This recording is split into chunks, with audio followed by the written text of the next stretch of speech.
Hello दोस्तों, स्वागत है आप सभी का आपके अपने यूट्यूब चैनल विश्वगुरु एकेडमी पर। तो दोस्तों, हम लोग क्लास 7th की साइंस की एनसीईआरटी पढ़ रहे हैं। आज की इस वीडियो में हम लोग 10th चैप्टर जीवों में श्वसन, ठीक है, इसे हम लोग डिस्कस करेंगे, इसे पढ़ेंगे अच्छे से। तो आइए फिर आज की वीडियो स्टार्ट करते हैं। एक मिनट। देखिए, इस वीडियो में एक छोटी सी जो है स्टोरी से ही ये स्टार्ट हुई है, ये चैप्टर भी, ठीक है। तो इसमें देखिए क्या है कि बूझो अपने दादी दादा से मिलने के लिए बहुत ही ज़्यादा उत्सुक रहता है और उनका वेट कर रहा होता है, ठीक है, जो कि 1 साल बाद शहर आ रहे थे। वह शीघ्र ही बहुत वो जल्दी से जल्दी बस स्टॉप पर पहुंचना चाहता है ताकि उनका वो स्वागत कर सके, इसलिए वह भागता हुआ वहाँ पहुँचता है और कुछ ही मिनट में वो बस स्टॉप पहुँच जाता है। उसकी सांस तेज़ी से चल रही होती है। उसकी दादी उससे पूछती हैं कि तुम हाफ क्यों रहे हो। बूझो ने बताया कि मैं घर से दौड़ता हुआ आया हूँ। तो उसे आश्चर्य हुआ कि दौड़ने के बाद सांस तेजी से क्यों चलने लगती है। ये प्रश्न उसके मस्तिष्क में घूमता रहा। बूझो के प्रश्न का उत्तर जानने से पहले, अगर हमें इसके जो है उत्तर जानना है, तो उससे पहले हम ये जान लें कि सांस जो है, श्वास, वो होती क्या है। तो सांस लेना श्वसन प्रक्रम का एक चरण है। अगर देखा जाए तो रेस्पिरेशन का ये जो ब्रीथिंग करना, ठीक है, वो एक क्या है, उसका एक स्टेप है, एक चरण है। तो अब हम श्वसन के बारे में पहले पढ़ लें, तभी हमें ये इनकी जो प्रॉब्लम है वो भी सॉल्व हो जाएगी। तो हमारी हेडिंग है, हम श्वसन क्यों करते हैं।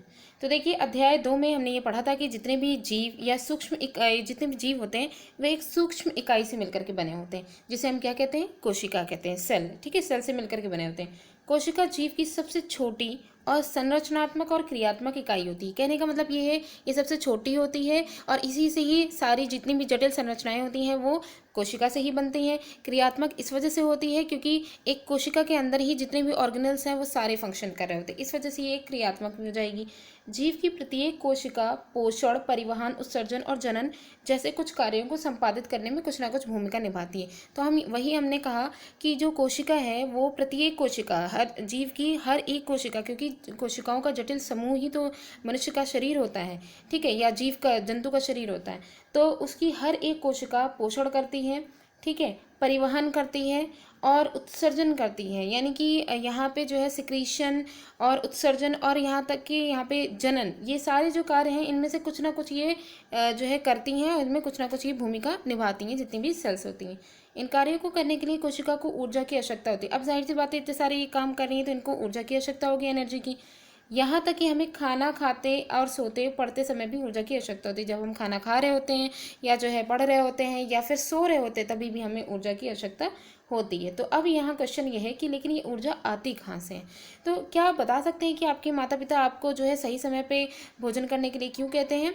भोजन में संचित ऊर्जा श्वसन के समय, यहाँ पे जो क्वेश्चन है इसका आंसर यहाँ पे यही निकलता है कि भोजन, जो भी हम लोग खाना खाते हैं, जो भी हम लोग फूड लेते हैं, उसमें संचित ऊर्जा, जो कि हमने ये पढ़ा था पिछले अध्याय, मतलब क्लास 6 में भी हमने पढ़ा था और पिछले अध्याय जो थे उनमें भी हमने ये पढ़ा था कि जो प्लांट्स होते हैं, कि जो प्लांट्स होते हैं वो क्या करते हैं, भोजन बनाते हैं। भोजन कैसे बनाते हैं, वातावरण से वो कार्बन डाइऑक्साइड लेते हैं, जल लेते हैं, सूर्य की प्रकाश की ऊर्जा को अवशोषित करते हैं। तो यहाँ पे ऊर्जा को अवशोषित कर रहे हैं, उसके बाद जो हमारा जो भोजन होगा, जो कि जो है ग्लूकोज के रूप में ये बनाते हैं, ठीक है। तो यहाँ पे यही बात हुई कि जो ऊर्जा संचित हुई है भोजन में, उसी संचित ऊर्जा को श्वसन के समय वो क्या होती है, वो रिलीज हो जाती है और जितने भी हमारे शरीर के ऑर्गन्स होते हैं जहाँ जो वो रिलीज होती है उनके द्वारा वो यूज़ कर ली जाती है।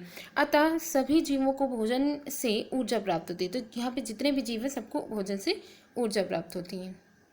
तो सभी जितने भी जीव हैं उनको भोजन से ऊर्जा प्राप्त करने के लिए श्वसन की आवश्यकता होती है। मतलब यहाँ पे ये कह सकते हैं कि जितने भी जीव हैं उनको अगर भोजन से ऊर्जा उन्हें प्राप्त करनी है तो उन्हें श्वसन करना पड़ेगा, उन्हें श्वसन की आवश्यकता होती है। क्योंकि श्वसन प्रक्रिया में क्या होगा कि रेस्पिरेशन में ये जो भोजन में संचित जो ऊर्जा है वो निर्मुक्त हो जाती है, वो रिलीज हो जाती है, ठीक है। अब देखिए क्या है, श्वसन के प्रक्रम में हम पहले सांस द्वारा, श्वसन का प्रक्रम होता कैसे है, पहले हम क्या करते हैं कि सांस लेते हैं, ठीक है, उसके द्वारा वायु को शरीर के अंदर लेकर के जाते हैं।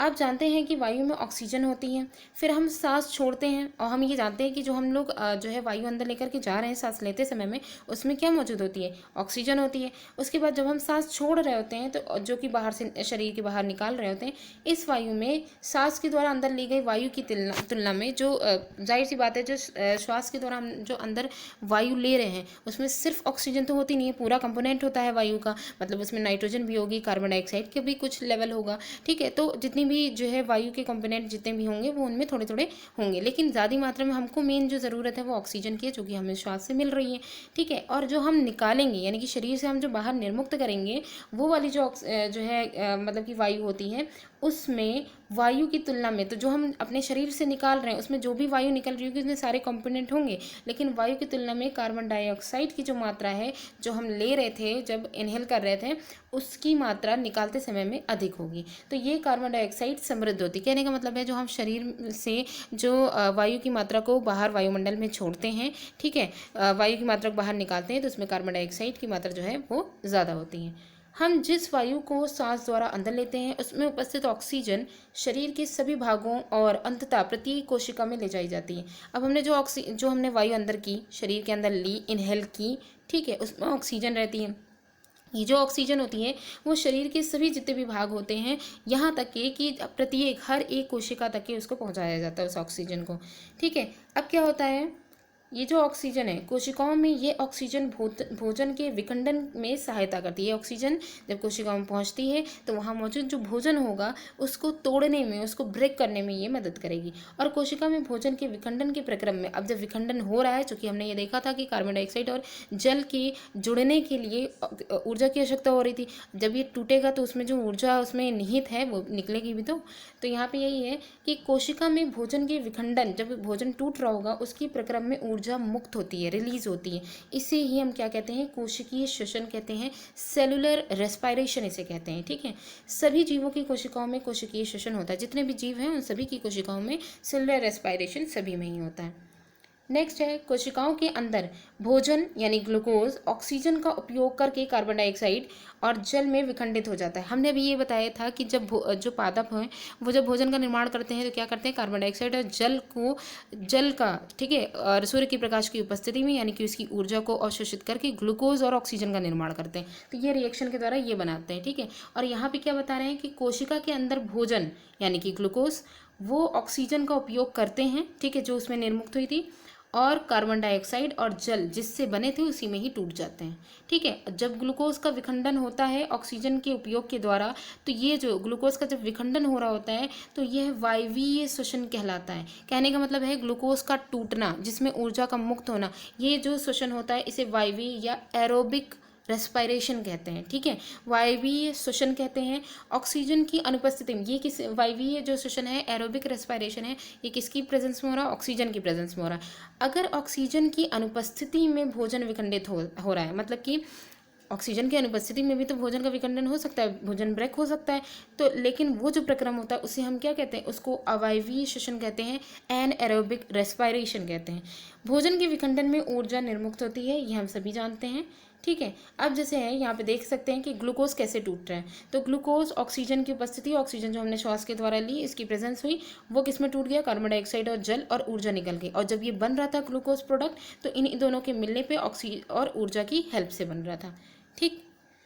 अब आगे क्या है, संभवतः आपको मालूम होगा कि यीस्ट जैसे अनेक जितने भी जीव हैं वो वायु की अनुपस्थिति में, वायु की एब्सेंसी में जीवित रह सकते हैं, ठीक है। ऐसे जीव अवायवीय, ये जीवित क्यों रह सकते हैं, क्योंकि ये अवायवीय श्वसन एनएरोबिक रेस्पिरेशन के द्वारा ऊर्जा को प्राप्त करते हैं। इन्हें अवायवीय जीव भी कहते हैं, एनएरोबिक एनिमल्स भी कहते हैं, ठीक है। अब यहाँ पे देख सकते हैं, तो हमने ये देखा कि अवायवीय जो श्वसन था, एरोबिक रेस्पिरेशन देखा, एनाएरोबिक रेस्पिरेशन देखा।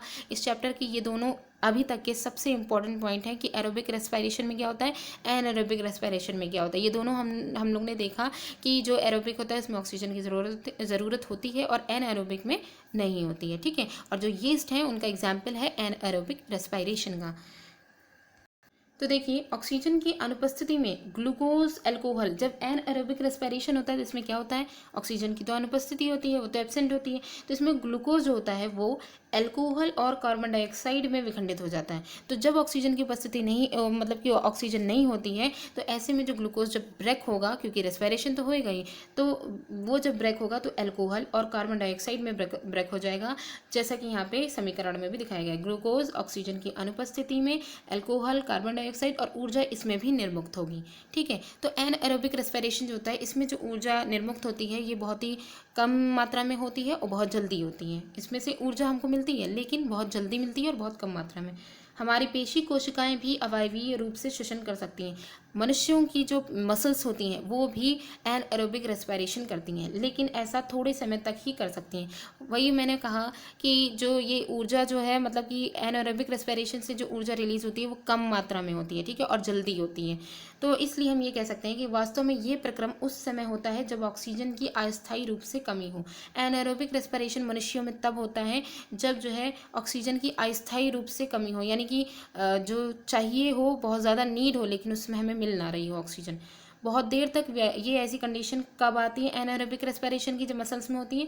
बहुत देर तक अगर व्यायाम कर रहे हैं या तेज़ी से दौड़ रहे हैं या कई घंटे तक के टहल रहे हैं, साइकिल चलाने अथवा भारी वजन उठाने जैसे कार्यों के लिए अधिक ऊर्जा की आवश्यकता होती है।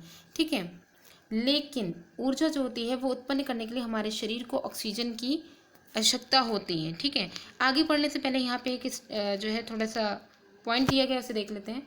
ये पॉइंट बहुत ही इंपॉर्टेंट है कि यीस्ट जो होता है वो क्या होता है, एक कोशिकीय जीव है, और यीस्ट अवायवीय रूप से श्वसन करते हैं, एनाएरोबिक रेस्पिरेशन करते हैं, और इस प्रक्रिया के समय ये क्या करते हैं, अल्कोहल निर्मित करते हैं। ठीक है, जब ये प्रक्रिया एनाएरोबिक रेस्पिरेशन कर रहे होते हैं तो ये अल्कोहल का निर्माण करते हैं, हमने अभी रिएक्शन में देखा था। अतः इनका उपयोग, हम ये कह सकते हैं कि यीस्ट का उपयोग किस में किया जाता है, शराब यानी वाइन बनाने में और बियर बनाने में इनका यूज़ किया जाता है। ठीक है, ये जो है इम्पोर्टेंट नॉलेज थी हमारे लिए। तो यहाँ पे ये हो गया कि ऊर्जा उत्पन्न करने के लिए हमारे शरीर को ऑक्सीजन की आवश्यकता होती है। ठीक है, तो यहाँ पे ये देखिए, इस पिक्चर में ये दिखाया गया है कि व्यायाम करते समय हमारे शरीर की कुछ अवायवी जो पेशियाँ होती हैं वो कैसे एनाएरोबिक रेस्पिरेशन करती हैं। तो जो एनाएरोबिक रेस्पिरेशन मनुष्यों की जो मांसपेशियां होती हैं उनमें जब होता है तो क्या होता है, तो इसमें ऑक्सीजन की आपूर्ति सीमित होती है, यानी कि जो है पूरी तरीके से ऑक्सीजन नहीं मिल पाती है। तब ये अवायवीय जो श्वसन होता है, एनाएरोबिक रेस्पिरेशन, वो मनुष्य की मसल्स में होता है। ऐसी स्थिति में पेशी कोशिकाएं जो होती हैं, जो मसल्स होती हैं, वो अवायवीय श्वसन के द्वारा, एनाएरोबिक रेस्पिरेशन के द्वारा जो है ऊर्जा की अतिरिक्त मांग को ये पूरा करती है, क्योंकि एनर्जी की ज़रूरत होती है। ठीक है, तो उसकी मांग को ये पूरा तो करती हैं, लेकिन फिर बनता क्या है, जैसे कि यहाँ पे ग्लूकोज जो है, जो कि पेशी में जो ग्लूकोज, मतलब कि मसल्स में जो भी फूड पहुँचा होगा ब्लड के थ्रू, तो उसमें जो ग्लूकोज होता है उसका क्या होगा, ऑक्सीजन की अनुपस्थिति में एनाएरोबिक रेस्पिरेशन होगा, और उससे बनेगा क्या, लैक्टिक एसिड बनेगा और ऊर्जा निकलेगी। लेकिन मसल्स में जो एनाएरोबिक रेस्पिरेशन होता है वो जो है उससे क्या बनता है, लैक्टिक एसिड बनता है। और यही यीस्ट वगैरह जो थे, इनमें जब एनाएरोबिक रेस्पिरेशन हो रहा था तो क्या बन रहा था, अल्कोहल बन रहा था और कार्बन डाइऑक्साइड गैस और ऊर्जा निकल रही थी। अब यहाँ पे एक क्वेश्चन है, क्या आपने कभी सोचा है कि अत्यधिक व्यायाम करने के बाद आपकी पेशियों में ऐंठन क्यों होती है? ये क्वेश्चन है, इसको देख लेते हैं। तो देखिए, इस क्वेश्चन का जो आंसर है वो क्या है, ऐंठन तब होती है जब पेशियां अवायवीय रूप से श्वसन करती हैं। एनाएरोबिक रेस्पिरेशन जब मसल्स के द्वारा होता है तो इस प्रक्रम में ग्लूकोज के आंशिक विखंडन से, ग्लूकोज का पूरी तरीके से विखंडन तो हो नहीं पाता, आंशिक विखंडन होता है और लैक्टिक एसिड और कार्बन डाइऑक्साइड गैस बनती हैं। तो जब आंशिक विखंडन होता है ग्लूकोज का, तो इसमें लैक्टिक अम्ल और जो है कार्बन डाइऑक्साइड गैस बनती हैं। ठीक है, लैक्टिक अम्ल का संचयन पेशियों में ऐंठन उत्पन्न करता है, मतलब कि ये जो लैक्टिक एसिड है उसका जो है स्टोर होने लग जाता है, ये जो है जो मसल्स होती हैं उनमें, और फिर वहाँ पे स्टोर होने की वजह से वो उनमें ऐंठन उत्पन्न करता है। तो इसको दूर करने के लिए हम क्या कर सकते हैं कि गर्म पानी से स्नान करने अथवा शरीर की मालिश करवाने पर हमें ऐंठन से आराम मिलता है। तो ये लाइन है कि जो है काफ़ी अच्छी भी लाइन है और इम्पॉर्टेंट भी है कि गर्म पानी से स्नान करने और जो है शरीर की मालिश करवाने पर हमें ऐंठन से जो है आराम मिलता है। तो इसमें दिया गया है, क्वेश्चन है, क्या आप अनुमान लगा सकते हैं ऐसा क्यों होता है, यानी कि गर्म पानी डालने पर ये ऐंठन जो होती है वो कम क्यों हो जाती है। तो इसे देखते हैं। गर्म जल से स्नान अथवा शरीर की मालिश करने से, गर्म जल से स्नान करिए या फिर शरीर की मालिश करिए, उससे क्या होगा, रक्त का संचरण बढ़ जाएगा। ठीक है, रक्त संचरण जो है उसका ब्लड रेगुलेशन ये बढ़ जाएगा। इसके परिणाम स्वरूप पेशी कोशिकाओं को ऑक्सीजन की, जब ब्लड रेगुलेशन बढ़ेगा तो क्या होगा कि ऑक्सीजन जितनी तेज़ी से आएगा जाएगा तो ऑक्सीजन की मात्रा मिलती जाएगी। ठीक है, सॉरी, ब्लड जितनी तेज़ी से आया जाएगा तो उसका ब्लड का रेगुलेशन हो जाएगा। ठीक है, उसमें वो उसका जो है संचरण बढ़ जाएगा। तो इसके परिणाम स्वरूप पेशी कोशिकाओं को ऑक्सीजन की आपूर्ति जो है, जो कमी है वो पूरी हो जाएगी। और ऑक्सीजन की आपूर्ति जैसे ही बढ़ेगी, लैक्टिक एसिड और का जो है कार्बन डाइऑक्साइड और जल में पूर्ण विखंडन हो जाएगा। मतलब कहने का है कि जैसे ही जो है ऑक्सीजन की आपूर्ति होगी, जैसे ही इसकी जो है आपूर्ति बढ़ेगी, वैसे ही क्या होगा, लैक्टिक एसिड कंप्लीट तरीके से कार्बन डाइऑक्साइड और जल में विखंडित हो जाएगा। ठीक है, तो इस वजह से जो है फिर वो ऐंठन जो थी वो दूर हो जाएगी और आराम मिलेगा। नेक्स्ट हेडिंग हमारी है श्वसन। अब देखिए तो मेन इंपॉर्टेंट यहाँ से स्टार्ट होता है। ऊपर भी काफ़ी सारी चीज़ें थी इंपॉर्टेंट। इसी श्वसन को पढ़ने से पहले हम काफ़ी एक क्रियाकलाप के द्वारा इसे देखेंगे। इसमें चेतावनी दी गई, इसे देख लेते हैं। इस क्रियाकलाप को हमें शिक्षक और शिक्षिका की उपस्थिति में ही करना है। यहाँ पे जो भी क्रियाकलाप यहाँ पे दिया गया है, इसमें हमें करना क्या है, हमें अपने नथुनों यानी कि नाक और मुंह को कसकर बंद कर देना है। ठीक है, तो हमारे जो नॉस्ट्रिल्स हैं, इन नाक के जो छेद होते हैं वो, और मुख को कस के बंद कर लेना है। और घड़ी की ओर देखिए, आप कितनी देर तक के इन दोनों को बंद रख पाएँ। कुछ समय बाद आपने क्या महसूस किया, आप उस समय को नोट कीजिए जब आपने अपनी सांस को रोके रखा। मतलब कि उस समय को, उस टाइमिंग को हमें नोट करना है जब हमने अपने जो नॉस्ट्रल्स हैं उन्हें बंद किया था और अपने मुंह को भी बंद किया था, ताकि हम अपनी सांस को रोक सकें। ठीक है, देखिए यहाँ पे ये दिखाया गया है किस तरीके से नॉस्ट्रिल्स को बंद करना है, सांस को रोकना है। बूझो के पास एक जो है क्वेश्चन है। बूझो ने नोट किया कि जब कुछ देर तक सांस रोके रखने के बाद उसने सांस छोड़ी तो उसे तेज सांस लेनी पड़ी। क्या आप उसे बता सकते हैं कि ऐसा हुआ क्यों, क्यों उसे जो है तेज सांस लेनी पड़ी? तो आइए देखते हैं।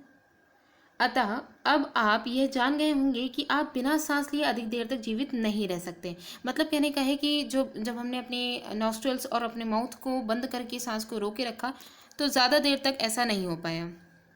तो जब हमने ये अपनी सांस जो है उसको जब हमने रोक करके रखा तो हम कुछ ही मिनट ही उसको रोक पाए। ठीक है, तो इससे यही पता चला कि कितने, मतलब कि यहाँ पे हमें ये, इस बात को हम जान गए कि सांस को अधिक देर तक के बंद किए हुए या हम सांस लिए बगैर ज़्यादा देर तक के जीवित नहीं रह सकते। अब जैसे श्वसन या सांस लेने का अर्थ क्या है। ठीक है, तो श्वसन या सांस लेने का अर्थ है ऑक्सीजन से समृद्ध वायु, ऐसी वायु जिसमें ऑक्सीजन की मात्रा, पर्याप्त मात्रा में ऑक्सीजन की अधिक मात्रा उसमें उपस्थित हो, उसे अंदर खींचना यानी उसे ग्रहण करना, इनहेल करना। और कार्बन डाइऑक्साइड से समृद्ध वायु, ऐसी वायु जिसमें कार्बन डाइऑक्साइड की मात्रा ज़्यादा हो, उस वायु को शरीर से बाहर निकालना।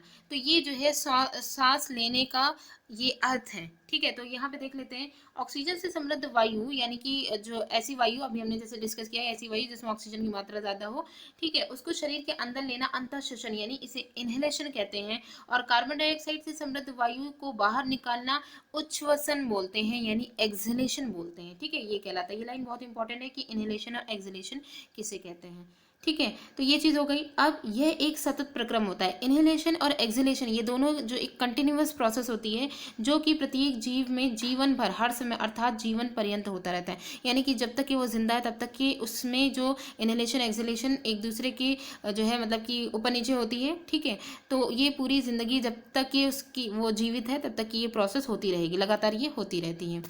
आगे देखिए, जैसे कोई व्यक्ति 1 मिनट में जितनी बार वो श्वसन करता है, जितनी बार वो इनहेल करता है, जितनी बार वो एक्सहेल करता है, वही उसकी श्वसन दर या फिर रेस्पिरेटरी रेट कहलाती है। ठीक है, अंतःश्वसन और उच्च श्वसन यानी इनहेलेशन और एक्सहेलेशन दोनों साथ साथ होते रहते हैं। एक श्वास अथवा सांस का अर्थ है, यहाँ पे एक लाइन है कि एक श्वास का अर्थ क्या होता है। तो एक श्वास या फिर सांस का अर्थ ये है कि एक अंतःश्वसन और एक उच्च श्वसन, यानी कि एक बार इनहेलेशन करना और उसी के जस्ट बाद हम एक्सहेलेशन करेंगे, तो ये हमारी कहलाएगी एक सांस। तो क्या आप अपनी श्वसन दर का पता लगा सकते हैं? तो यहाँ पे देखिए एक क्वेश्चन यहाँ पे है, क्या आप ये जानना चाहेंगे कि श्वसन दर स्थिर होती है अथवा ये शरीर की आवश्यकता के अनुसार परिवर्तित होती रहती है? मतलब तो इस चीज़ का पता लगाने के लिए हम एक क्रियाकलाप करेंगे। तो यहाँ पे देख लेते हैं इस क्रियाकलाप में क्या दिया गया है। देखिए क्रियाकलाप में क्या है, सामान्यतः हमें यह आभास ही नहीं होता कि हम श्वसन कर रहे हैं। नॉर्मली हमें ये पता ही नहीं होता है। हालांकि यदि आप कोशिश करें तो आप श्वसन की दर की गणना कर सकते हैं। इसे ज्ञात करने के लिए आप विश्राम की स्थिति में बैठ करके सांस लीजिए, मतलब जो है रिलैक्सेशन की स्थिति में एकदम बैठ जाइए, विश्राम की स्थिति में। और उसके बाद सांस को लिए, अंदर लिए, इनहेल करिए और एक्सहेल करिए, छोड़िए। पता लगाइए कि आप 1 मिनट में कितनी बार सांस अंदर लेते हैं और कितनी बार बाहर निकालते हैं, एकदम नॉर्मल कंडीशन में। ठीक है, क्या आप उतनी ही बार अंतर श्वसन कर रहे हैं जितनी बार आप उच्च श्वसन कर रहे हैं? मतलब कहने का है कि इनहेलेशन जितनी बार आप करें, क्या उतनी ही बार ही एक्सहेलेशन कर रहे हैं? तो अगर हम देखें तो ये कंटिन्यूअस प्रोसेस होती है, कुछ ना मात्रा कम हो सकती है, लेकिन जितनी बार हम इनहेलेशन करेंगे उतनी ही बार हम एक्सहेलेशन भी करेंगे। अब तेज़ चलने और दौड़ने के बाद फिर इसके बाद पहला तो क्वेश्चन यही हो गया कि अपनी जो इनहेलेशन एक्सहेलेशन है उसकी दर को पता करना है कि क्या ये एक साथ हो रहा है। उसके बाद अब अगर तेज़ तेज़ जो है चल रहे हैं या फिर दौड़ रहे हैं, तो उसके बाद जो श्वसन दर है उसकी संख्या और उसकी जो मिनट में उसकी संख्या, उसकी गणना करेंगे। अपनी श्वसन दर को दौड़ना जो है बंद करने के तुरंत बाद आप फिर पूर्ण विश्राम कर लेने के बाद ज्ञात करेंगे। मतलब यहाँ पे अब मेन जो पॉइंट बोला गया है कि अगर हमें श्वसन दर को हमें ज्ञात करना है तो हम कैसे कर सकते हैं? दौड़ना बंद करने के तुरंत बाद, दौड़ना बंद कर दें, ठीक है, उसके तुरंत बाद फिर पूर्ण, और या तो दौड़ना बंद करने के तुरंत बाद हम उसको जो है नोट डाउन करें कि हमारी श्वसन दर क्या है, या फिर पूर्ण विश्राम कर लेने के बाद, यानी कि पूरी तरीके से जब दौड़ करके आराम वगैरह कर लिए, नॉर्मल कंडीशन में आ गए, तब भी हम उसको ज्ञात करें। तो दोनों स्थितियों में ही हम इसे जो है नोट डाउन करेंगे श्वसन दर को। अपने निष्कर्षों को जिस तरीके से हम ये जो है नोट डाउन करेंगे उसे अपनी नोटबुक में डाउन जो है मतलब इसको लिख लेंगे। और अपने जो सहपाठी हैं उनके द्वारा भी, उन्होंने भी जो अपनी श्वसन दर की जो तुलना मतलब श्वसन दर को नोट डाउन किया है उससे तुलना करेंगे, कंपेयर करेंगे।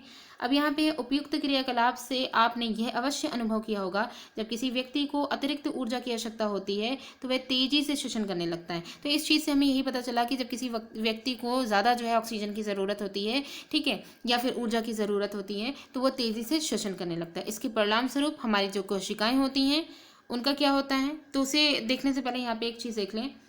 कोई वयस्क व्यक्ति, या ये जो अभी ऊपर क्वेश्चंस पूछे गए थे ना कि जो अगर हम दर को नोट डाउन कर रहे हैं कि एक स्वस्थ जो है व्यक्ति, एक वयस्क व्यक्ति जो है वो कैसे 1 मिनट में उसकी जो श्वसन दर जो है वो कैसी हो सकती है, तो यहाँ पे एक बार देख लेते हैं। यहाँ पे कुछ बहुत अच्छी जो है इन्फॉर्मेशन है कि कोई वयस्क व्यक्ति, ठीक है, यंग पर्सन जो होगा, उसकी विश्राम की अवस्था में जब वो आराम कर रहा होगा, रिलैक्स होगा, तो उसमें 1 मिनट में औसतन 15 से 18 बार सांस अंदर लेगा और बाहर निकालेगा।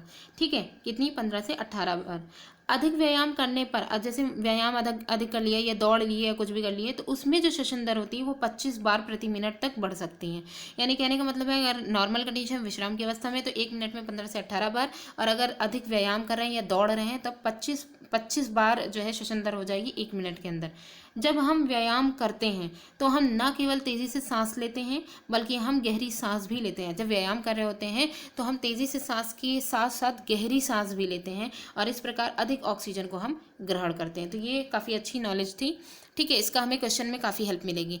तो यहाँ पे जो है ये जो था स्टेटमेंट, इसे एक बार फिर से देख लें कि ये जो तेज़ी से जो हम श्वसन कर रहे हैं कि हमें अगर जो है ऊर्जा की आवश्यकता ज़्यादा होगी तो हम तेज़ी से श्वसन करेंगे, तो इसके परिणाम स्वरूप हमारी जो कोशिकाएं हैं उनमें क्या होता है, तो इसके परिणाम स्वरूप हमारी कोशिकाओं को अधिक ऑक्सीजन की आपूर्ति होती है। ठीक है, तो ऑक्सीजन की जो है मतलब तेज़ी से जो सांस लेने लग जाते हैं तो इसमें ऑक्सीजन की जितनी ज़रूरत होती है उसमें जो है ज़्यादा से ज़्यादा ऑक्सीजन की यहाँ पे जो है तेज़ी से सांस लेकर के उसकी आपूर्ति की जाती है। यह भोजन के विखंडन की दर को, अब चूंकि हमें क्या चाहिए होता है, ऊर्जा चाहिए होती है, ऊर्जा के लिए हमें क्या चाहिए होगा, ऑक्सीजन चाहिए होगी। ऑक्सीजन जितनी तेज़ी से, जितनी ज़्यादा मात्रा में हम लेंगे उतनी तेज़ी से हमारे शरीर में जो भोजन उपस्थित है उसका विखंडन होगा और उसमें से ऊर्जा निर्मुक्त होगी। ठीक है, ऊर्जा निकलेगी, तो जिससे ऊर्जा निर्मुक्त होती है तो यही ऊर्जा जो है वो बॉडी में यूज़ कर ली जाती है। ठीक है, क्या इससे यह स्पष्ट हो जाता है कि शारीरिक क्रियाकलाप के बाद हमें भूख क्यों लगती है? बिल्कुल, हमने जो भोजन खा रखा था, जो स्टोरेज फूड था, उसकी तो ऊर्जा के रूप में उसका यूज़ हो गया, तो अब जाहिर सी बात हमें फिर से खाने की ज़रूरत पड़ेगी। आगे जाने से पहले एक सारणी देख लीजिए। जो अभी हमने ये क्रियाकलाप किया था उसमें कि जो मतलब कि अपना श्वसन दर को जो हम नोट डाउन करेंगे उसमें खुद जो नोट डाउन कर रहे हैं या जो हमारे सहपाठी कर रहे हैं उनको हमें एक सारणी बना करके उसमें हमें ये लिखना है कि विभिन्न परिस्थितियों में श्वसन की जो दर है उसमें क्या क्या चेंजेस आ रहे हैं। सहपाठी का नाम यहाँ पे लिख लेंगे। श्वसन दर में सामान्य अवस्था, विश्राम की अवस्था में जब होंगे तो क्या कौन सी दर होगी उससे नोट करना है। 10 मिनट तक अगर तेज चले तब क्या हुई। ठीक है, उसके उपरांत पूछा गया है 100 मीटर दौड़ने के बाद जो है उस 100 मीटर अगर दौड़ लिया फिर तुरंत हमने जो है मेजर किया कि हमारी श्वसन दर क्या है। विश्राम की अवस्था में एकदम रिलैक्स, सामान्य अवस्था अलग है, विश्राम की अवस्था यानी कि फिर जब हमने रिलैक्सेशन की कंडीशन में आए तब जो है हमारी श्वसन दर क्या थी वो यहाँ पे लिखना है। तो इस तरीके से हमें अपनी सारणी पूरी तैयार कर लेनी है। ठीक है, तो ये हो गया कि शारीरिक क्रियाकलाप के बाद हमें भूख क्यों लगती है। यहाँ पे जो पहेली है इसका एक क्वेश्चन है, देख लेते हैं। पहेली जानना चाहती है कि जब हमें नींद आती है और झपकी आती है तो हम जम्हाई क्यों लेते हैं, ये पहेली जानना चाहती है। ठीक है, तो देखते हैं। जब आप उनीदे होते हैं यानी कि नींद की कंडीशन में होते हैं तो क्या आपकी श्वसन दर कम हो जाती है। यह भी यहाँ पे एक क्वेश्चन पूछा गया है कि आपके शरीर को पर्याप्त ऑक्सीजन मिल पाती है। यानी कि जब हम नींद की कंडीशन में होते हैं तब हमें जो है पर्याप्त ऑक्सीजन मिल पाती है। तो एक एक्सपेरिमेंट के द्वारा हम इसे देखने की एक बार कोशिश करें। इसके लिए हमें क्या करना है, किसी व्यक्ति के द्वारा सामान्य दिन में किए जाने वाले विभिन्न क्रियाकलापों पर विचार कीजिए। सबसे पहले हमें क्या करना है कि एक व्यक्ति के द्वारा जो भी दिन भर में वो क्रियाकलाप कर रहा है सभी क्रियाकलापों पर हमें इसमें ध्यान देना है। उसमें ध्यान देने के बाद हमें ये देखना है, कुछ क्वेश्चंस हैं कि क्या आप इन सभी क्रियाकलापों से श्वसन दर का अनुमान लगा सकते हैं कि सबसे कम कब होगी और सबसे अधिक कब होगी। तो इसका अनुमान हम ऐसे भी लगा सकते हैं कि जब हम कुछ काम नहीं कर रहे होंगे तब श्वसन की जो दर होगी वो कम हो सकती है। ठीक है, कुछ भी काम नहीं करेंगे तो श्वसन की दर कम हो सकती है। श्वसन की दर अगर कम होगी तो ऊर्जा का यूज़ भी कम होगा और ऑक्सीजन का लेवल भी जो है वो हम कम करेंगे। तो यानी कि हम आसानी से आराम से हम सांस जो है वो अंदर बाहर करेंगे। ठीक है, लेकिन अगर हम कोई काम कर रहे होंगे, कोई मेहनत वाला काम जैसे दौड़ रहे होंगे या जो है व्यायाम वगैरह कर रहे होंगे, तब हमको जो है अधिक ऊर्जा की ज़रूरत होगी। अधिक ऊर्जा की ज़रूरत होगी तो अधिक ऑक्सीजन चाहिए होगा। अधिक ऑक्सीजन चाहिए होगा तो हम ज़्यादा से ज़्यादा श्वसन करेंगे, तो हमारी श्वसन दर जो होगी वो बढ़ जाएगी। तो यहाँ पे यही है कि ये जो सभी क्रियाकलाप हैं उनकी श्वसन दर किस में बढ़ सकती है। तो यहाँ पे आगे जो है एक चित्र दिया गया है, उसमें से देख करके हमें ये बताना है। तो ये देखिए यहाँ पे ये चित्र है कि ये कपड़े धो रही हैं, सो रहे हैं, नॉर्मल चल रहे हैं, ठीक है, पढ़ रहे हैं। हालांकि ऊर्जा की ज़रूरत सभी में ही है, लेकिन हमें इन्हीं के आधार पर ये दौड़ रही हैं, ये चढ़ रहे हैं, ये मतलब कि यहाँ मजदूर का दिखाया गया है। ठीक है, तो इसी के आधार पर हमें ये जो है अनुमान लगा लेना है कि किस में श्वसन दर जो है ज़्यादा होगी और किस में कम होगी। नेक्स्ट हेडिंग हमारी है कि हम श्वास कैसे लेते हैं, सांस जो हम ले रहे हैं वो कैसे लेते हैं। तो अब हमें इसे देखना है। आइए अब हम श्वसन की क्रियाविधि को जानें जो मेन हमारे लिए है। सामान्यतः हम अपने नथनों यानी कि जो हमारे जो नॉस्ट्रिल्स हैं, नासाद्वार, ठीक है, उससे हम वायु अंदर लेते हैं। नॉस्ट्रिल से ही तो हम अंदर लेंगे। जब हम वायु को अंतर श्वसन इनहेलेशन के द्वारा अंदर लेते हैं तो हमारे नथनों से नासा गुहा में चली जाती है। तो ये जो वायु होती है वो क्या होती है, हमारे नॉस्ट्रिल से कहाँ चली जाती है, नेसल कैविटी में, नाक के अंदर जो कैविटी होती है उसमें चली जाती है। अब ये जो नेसल कैविटी होती है यानी नासा गुहा से वायु कहाँ जाएगी, श्वसन नली से, श्वास नली से होकर के हमारे फेफड़ों में जाएगी। यानी कि जो फेरिंग्स है वहाँ से होते हुए हमारे कहाँ जाएगी, लंग्स के अंदर जाएगी। तो ये एक सिंपल सा ये एक जो है पाथवे है किसका, जो रेस्पिरेशन है उसका, कि जो हम बाहर से हवा या वायु जो भी ले रहे हैं, इनहेल कर रहे हैं, वो नॉस्ट्रल यानी नथनों से होते हुए नासा गुहा नेसल कैविटी से होते हुए जो है कहाँ जाएगी, श्वास नली फेरिंग्स तक के जाएगी। ठीक है, फेरिंग्स से होते ही ये लंग्स में चली जाएगी। तो अब ये जो लंग्स यानी कि जो फेफड़े हैं वो वक्ष गुहा यानी कि थोरेक्स कैविटी जो है उसमें स्थित, तो वक्ष गुहा जो है उसमें, ये चित्र देख लीजिए क्या है, ये होती है ग्रसनी। ठीक है, जिसे ग्रसनी यहाँ पे दी गई है, फेरिंग्स जो हमने बोला, श्वास नली यहाँ पे दिया गया है। ठीक है, तो श्वास नली जो है वो यहाँ पे हो जाएगी ट्रैकिया, और ये जो ग्रसनी है वो फेरिंग्स हो जाएगी। जो नेसल कैविटी के बाद ये जो बकल कैविटी के अंदर जो स्पेस होता है नहीं श्वास वाला, वो हमारी ग्रसनी कहलाएगी, तो वो फेरिंग्स हो गई। ठीक है, और ये जो है श्वास नली जो हो जाएगी वो हमारी ट्रैकिया हो जाएगी, श्वास नली यहाँ पे दिखाई गई है जो। इसके बाद फिर लंग्स आ जाएगा, फेफड़े। ठीक है, उसके बाद है पसलियाँ, यहाँ पे ये पूरी रिब्स दी गई हैं जो इसको जो है सेफ रखने का काम कर रही हैं, ये फेफड़े दिए गए हैं। यहाँ पे मुख गुहा दी गई है, वही बकल कैविटी, और ये नसा गुहा होती है, ये वाला जो स्पेस ये जो होता है ये नेसल कैविटी होती है। तो ये पूरा स्ट्रक्चर दिखा दिया गया था कि कैसे मानव का जो श्वसन तंत्र होता है वो कैसा होता है। अब हम लोग जो डिस्कस कर रहे थे उस पर आ जाते हैं वापस। तो देखिए कि जो फेफड़े होते हैं, ठीक है, वो हमारी किस में पाई जाती हैं, थोरेसिक कैविटी, वक्ष गुहा जो होती है उसके अंदर वो होते हैं।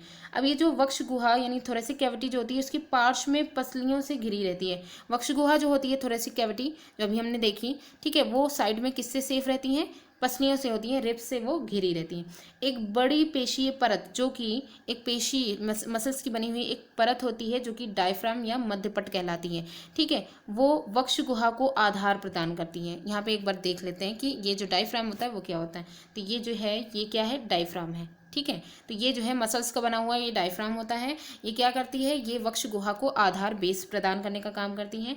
फिर है श्वसन में जो डायफ्राम है, अब जो यहाँ पे मेन है उसके ये वाले लाइन से स्टार्ट होएगा। श्वसन में जो डायफ्राम है और पसलियों से बने जो पिंजर है, पसलियों का जो पूरा पिंजड़ा बना दिया गया है, उसमें सम्मिलित, मतलब श्वसन में डायफ्राम और पसलियों से बने पिंजर की गति जो होती है वो सम्मिलित होती है। अगर जब श्वसन की प्रक्रिया होगी तो यहाँ पे जो डायफ्राम और जो पसलियों का जो मूवमेंट है यही सबसे इंपॉर्टेंट होगा, यही बताएगा कि श्वसन हो रहा है तो कैसे क्या हो रहा है। ठीक है, तो आइए देखते हैं कि श्वसन करते समय में जो इनहेलेशन एक्सहेलेशन होता है उसमें होता क्या है। तो जब अंतर श्वसन करेंगे, इनहेलेशन करेंगे, जो वायु की मात्रा है जिसमें ऑक्सीजन है उसको हम अंदर लेंगे बॉडी के अंदर, तो उस समय क्या होगा, पसलियाँ, ये लाइन बहुत ही ज़्यादा इंपॉर्टेंट है कि जब जो है ये एक्सहेलेशन या इनहेलेशन की प्रोसेस होती है तो इसमें जो पसलियों और जो डायफ्राम का जो वर्क होता है वो क्या होता है। ठीक है, तो ये अलग अलग तरीके से क्वेश्चंस भी पूछे जाते हैं। तो देखिए, अंतर श्वसन के समय पसलियां ऊपर और बाहर की ओर गति करती हैं। ये जो रिब्स होती हैं, जब अंतर श्वसन इनहेलेशन होता है, सांस अंदर लेते हैं, तो क्या होता है, पसलियां ऊपर की ओर हो जाती हैं और बाहर की तरफ मूवमेंट करती हैं, और जो डायफ्राम होता है वो नीचे की तरफ हो जाता है। ठीक है, डायफ्राम नीचे होता है, पसलियां और उनकी जो मूवमेंट होता है वो ऊपर की तरफ हो जाता है। और ऐसे में क्या होता है, ये जो गति होती है वो वक्ष गुहा, ये जो थोरेसिक कैविटी है उसकी आयतन को बढ़ा देती है। जब हम सांस लेंगे, इसे हम करके भी देख सकते हैं, जब हम इनहेलेशन करेंगे तो क्या होगा कि पसलियां ऊपर की तरफ उठ जाएंगी और बाहर की तरफ निकल जाएंगी, तो जिसकी वजह से वक्ष गुहा का जो आयतन होता है वो बढ़ जाएगा, सीने का आयतन, चेस्ट का। ठीक है, और वायु जो है वो फेफड़ों में आ जाती है, उस कंडीशन में वायु जो है वो फेफड़ों के अंदर आ जाती है, फेफड़े वायु से भर जाते हैं। और फिर जब उच्च श्वसन की जो है उच्छ्वसन की जब कंडीशन आती है, एक्सहेलेशन की कंडीशन आती है, उसके समय में पसलियां नीचे की तरफ और अंदर की तरफ हो जाती हैं, और जबकि जो डायफ्राम होता है वो ऊपर की ओर उठ जाता है। ठीक है, अपनी पूर्व स्थिति में, वो डायफ्राम जो होता है वो अपनी पूर्व स्थिति में आ जाता है। तो इससे वक्ष गुहा का जो आयतन होता है, यानी थोरेसिक कैविटी का आयतन, वो कम हो जाता है। इस कारण वायु फेफड़ों से बाहर ढकेल दी जाती है। ठीक है, तो हमने यही देखा कि जब इनहेलेशन हुआ तो पसलियां ऊपर की ओर उठी और बाहर की तरफ चली गई और डायफ्राम नीचे चला गया। ठीक, और दोनों का मूवमेंट देखना है। और जब एक्सहेलेशन की प्रोसेस हुई तो पसलियां जो है वो नीचे की तरफ हो गई और अंदर हो गई। ठीक है, और डायफ्राम जहाँ पे था वहाँ वापस आ गया। ठीक है, अपनी ऊपर वाली जो कंडीशन जहाँ पे था नॉर्मली, वहाँ पे ही वापस आ गया। और ऐसी कंडीशन में जो है थोरेसिक कैविटी का जो शेप होता है, उसका आयतन होता है वो कम हो जाता है और वायु बाहर की तरफ ढकेल दी जाती है। आगे देखने से पहले एक बार हम ये देख लें कि यहाँ पे जो इंस्ट्रक्शंस दिए गए हैं, जब हम सांस लेते हैं तो जो है जो कण हमारे आसपास आते हैं उनसे हमें क्या हानि हो सकती है। जैसे हमारे आसपास की वायु में अनेक प्रकार के अवांछित कण जो है हमारे लिए फ़ायदेमंद नहीं है, उनमें जैसे धूम्र हो जाएगा, धुआं हो जाएगा, धूल, परागकण आदि ये सब होते हैं। ठीक है, तो ये क्या होते हैं, ये होते हैं जब हम सांस लेते हैं तो इससे हमें क्या हानि मिलती है। जब हम सांस लेते हैं, ठीक है, तो अंतर श्वसन इनहेलेशन करते समय ये कण हमारी नासा गुहा, नेसल कैविटी से में उपस्थित जो रोम होते हैं, जो हमने देखा होगा नेसल कैविटी में बाल होते हैं, ठीक है, इन्हीं रोम में ये फंस जाते हैं। यद्यपि कभी कभी ऐसा होता है कि नासा गुहा के ये पार चले जाते हैं। ठीक है, इसके मतलब कि कभी कभी ऐसा होता है ये जो पार्टिकल्स होते हैं वो नासा गुहा के अंदर चले जाते हैं, और ऐसी कंडीशन में क्या होता है कि तब ये जो गुहा होती है वो कोमल परत को उत्तेजित कर देते हैं। मतलब कि ये जो पार्टिकल्स है जैसे ये अंदर जाते हैं और नेसल कैविटी की जो सॉफ्ट लेयर होती है, कोमल परत होती है, उसको ये एक्साइटेड कर देते, उत्तेजित कर देते, जिसके परिणाम स्वरूप हमें छींक आती है। ठीक है, और छींकने से ये जो अवांछित कण होते हैं वो वायु में बाहर निकल जाते हैं। इस प्रकार केवल सिर्फ और सिर्फ स्वच्छ वायु जो है वही हमारे शरीर में प्रवेश करती है। सावधानी की बातें बस यहाँ पे इतनी बोली गई हैं कि जब आप छींकें तो अपनी नाक को ढक लें, तो जिससे कि आपके द्वारा बाहर निकले जो अवांछित कण हैं, ठीक है, वो अन्य व्यक्तियों के द्वारा अंतः श्वसन के समय में वो ग्रहण न कर लिए जाए। मतलब हमारी नाक से जो निकले वो दूसरे के द्वारा ग्रहण न कर लिए जाए। तो यहाँ पे ये सावधानी दी गई है कि हम अपने जो है नाक को ढके रहें। ठीक है, अब यहाँ पे दो स्ट्रक्चर हैं जो इनहेलेशन और एक्सहेलेशन को दिखाने का काम कर रहे हैं, तो देख लेते हैं एक बार। देखिए यहाँ पे अंतः श्वसन दिखा रहा है, तो अभी हमने जो डिस्कस किया था उसको यहाँ पे देखेंगे तो अच्छे से क्लियर हो जाएगा। अंतः श्वसन में हमने क्या डिस्कस किया था, जब वायु अंदर ली जाती है, यहाँ से इनहेल की जा रही है, जब ये इनहेल की जाती है तो ये जो डायफ्राम है, ठीक है, ये डायफ्राम क्या होता है कि नॉर्मल कंडीशन डायफ्राम नीचे की ओर गति कर रहा है, ये डायफ्राम यहाँ पे है, ये नीचे की तरफ मूवमेंट करेगा। ठीक है, और जो पसलियाँ होंगी वो बाहर की ऊपर उठ करके बाहर की तरफ मूवमेंट होंगी, जिससे कि चेस्ट का जो शेप है वो बढ़ जाएगा। अब यहाँ पे जो नेक्स्ट है एक्सहेलेशन, इसमें क्या होता है, वायु जब बाहर जा रही होगी, ठीक है, शेप भी आप देख सकते हैं इसमें चौड़ा हो गया है चेस्ट और यहाँ पे पतला हो जाएगा। तो जब वायु बाहर जा रही होगी तो डायफ्राम अपनी पहली वाली जो स्थिति है वहाँ पे ये चला जाएगा, पूर्व स्थिति, यानी ऊपर उठ जाएगा। ठीक है, तो डायफ्राम अपनी पूर्व स्थिति में आ जाता है और पसलियाँ जो होती हैं वो अंदर की ओर आ जाती हैं। पसलियाँ जो होंगी वो किधर आ जाएंगी, अंदर की ओर गति करेंगी, अंदर की तरफ गति करेंगी, जिससे कि चेस्ट का जो शेप होता है वो कैसा हो जाता है, कम हो जाता है। तो इसका जो है शेप भी कम हो जाता है। तो ये चीज़ हमारी एक्सहेलेशन इनहेलेशन दोनों की ये प्रोसेस कंप्लीट हो जाती है। अब आगे देख लेते हैं। नेक्स्ट क्या है कि आपने शरीर में मतलब अपने शरीर में हम इन गतियों को आसानी से अनुभव, जब हम ये करें तो हम इसे आसानी से इसको अनुभव भी कर सकते हैं। एक गहरी सांस लीजिए और अपनी हथेली को उदर पर रखिए, यानी अपने चेस्ट पर रख करके इसको चेक करिए और इसकी गति का अनुभव करिए। ठीक है, उसके बाद है धूम्रपान। यहाँ पे एक स्टेटमेंट दिया गया है जो हम सब के लिए बहुत ज़रूरी है कि धूम्रपान फेफड़ों को क्षति पहुँचाता है। ठीक है, जो स्मोकिंग की जाती है उससे लंग्स जो है बहुत ही उनका नुकसान होता है। और धूम्रपान कैंसर से भी संबद्ध है, मतलब कि जो यहाँ पे जो स्मोकिंग की जाती है उससे लंग कैंसर होने का भी खतरा रहता है, इससे अवश्य बचना चाहिए। यहाँ पे एक जो है चेतावनी दी गई है। आगे है, यह जान लेने के बाद कि श्वसन के दौरान वक्ष गुहा थोरेसिक कैविटी के अमाप में उसका जो शेप है उसमें परिवर्तन होते हैं। और जो बच्चे होते हैं, मतलब ये जब हमें पता चल गया तो बच्चे क्या करेंगे, अब बच्चों को जब ये चीज़ बताएगी तो बच्चे अब थोड़ा सा करने लगे कि अपने सीने को यानी वक्ष को फुलाने में स्पर्धा करने लगे, कंपटीशन करने लगे कि कौन अपने चेस्ट को ज़्यादा जो है फुला सकता है, कौन अच्छे से जो है अपना सीना चौड़ा कर सकता है। तो प्रत्येक यह दावा कर रहा है कि वह सीने को सबसे अधिक जो है वो फैला सकता है। ठीक है, तो यहाँ पे प्रत्येक स्टूडेंट यही कोशिश कर रहे हैं कि कौन जो है कि हर कोई जो है अपने जो चेस्ट है उसको अच्छे से फैला सकता है। क्यों ना आप भी इस क्रियाकलाप को करके देखिए। तो यहाँ पे हम एक एक्सपेरिमेंट के द्वारा इस चीज़ को करके देखते हैं। तो इसके लिए हमें क्या करना है, एक गहरी सांस लें और किसी मापन फीते से वक्ष का अमाप माप लें। यानी कि इसके हमको करने के लिए हमें क्या करना है, सिंपल एक गहरी सांस लेना है जिसमें जो है जो अभी हमने देखा था कि चेस्ट का शेप जिसमें बढ़ जाता है। ठीक है, तो उसके बाद जो है वो फिर एक फीता लेंगे। ठीक है, उससे अपने वक्ष की माप लेंगे और फिर यहाँ पे नीचे टेबल दी गई है उसमें जो है उसमें हम उसको नोट डाउन कर लेंगे। फिर जो हमारे दोस्त होंगे उनसे उनकी जो शेप होगा उनको भी नोट डाउन करेंगे और इसमें ये देखेंगे कि किसका विस्तार दिखाया गया, कि किसका ज़्यादा विस्तार हुआ है। तो हम श्वसन की क्रियाविधि को एक सरल प्रतिरूप मॉडल के द्वारा भी इसे समझ सकते हैं। तो यहाँ पे जो ये सारणी दी गई है इसमें मेनली हमें यही करना है कि जो है अपने सहपाठी का नाम लिख लेना है। उसके बाद वक्ष का अमाप सेंटीमीटर में हमें लेना है कि जब हम इनहेलेशन करेंगे जब हम एक्सहेलेशन करेंगे दोनों ही की कंडीशन में, और दोनों में जो हमारे सहपाठी हैं उनमें अंतर क्या आया है वो यहाँ पे हम देख लेंगे। ठीक है, ये वाला जो नेक्स्ट कॉलम होगा इसमें हम अंतर देखेंगे। तो अब यहाँ पे है कि जैसे कि ये जो हम ये वाला जो एक्सपेरिमेंट दिखाया गया है कि कैसे हम इसको अमाप कर रहे हैं, अमाप मतलब कि इसकी जो है माप जो है वो कैसे ले रहे हैं। क्वेश्चन है बूझो का। बूझो जानना चाहता है कि क्या कोई व्यक्ति अपने फेफड़ों में कितनी वायु भर सकता है। मतलब यहाँ पे ये जानना चाहता है कि कोई व्यक्ति अपने फेफड़ों में कितनी वायु, कितने लेवल में वो अपनी वायु अपने फेफड़ों में भर सकता है। एक एक्सपेरिमेंट है, ये जो हमने चेस्ट की माप दी थी या जो है फेफड़ों में जो वायु भर रही थी वो कितनी लेवल में भर रही थी और जो है कैसे ये चेस्ट मतलब कि चेस्ट वाला जो प्रोसेस पूरा किया गया था ये कैसे हो रहा था, इसे हम एक और एक्सपेरिमेंट के द्वारा करके देख सकते हैं।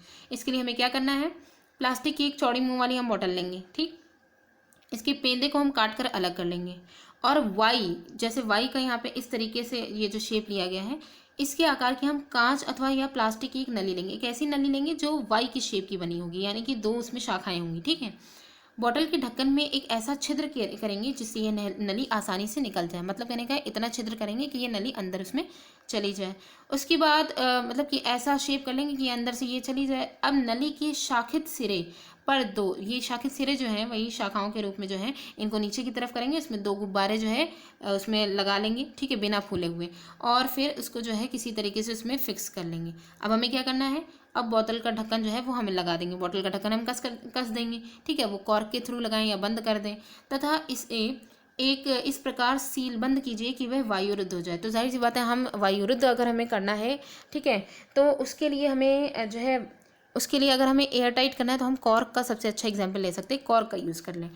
अब बोतल के खुले जो पेंदा जो हमने जो काट के हटा दिया था उस पर रबड़ अथवा प्लास्टिक, रबड़ का या फिर जो प्लास्टिक है उसका मेनली उसकी कोई परत या लेयर उसमें हम यूज़ करेंगे। यहाँ पे देखिए ये जो पिक्चर दिखाई गई उसको भी देख लेते हैं एक बार, पहले इसको देख लें स्टेटमेंट को।